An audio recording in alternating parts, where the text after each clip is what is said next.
поживу на чью-то кровушку. В темном небе кружатся стаями, снова где-то заплачут вдовушки.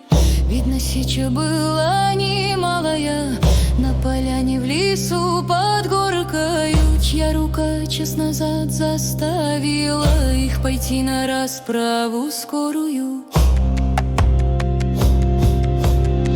Может, снова князья повздорили, все обиды припомнив прошлые. Много лет города им строили, и опять до пожаров дожили. Плохо то, что за княжье прихоти погибают простые воины. Довелось нахлебаться лихо им, сотни их в лесах упокоены.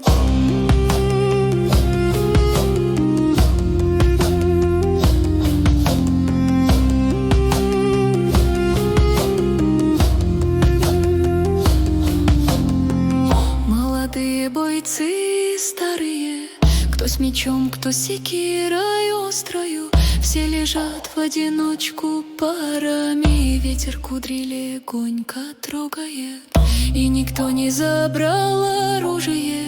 Сапоги не снимал с покойников, не разбойники их утюжили, а из княжьей дружины воины.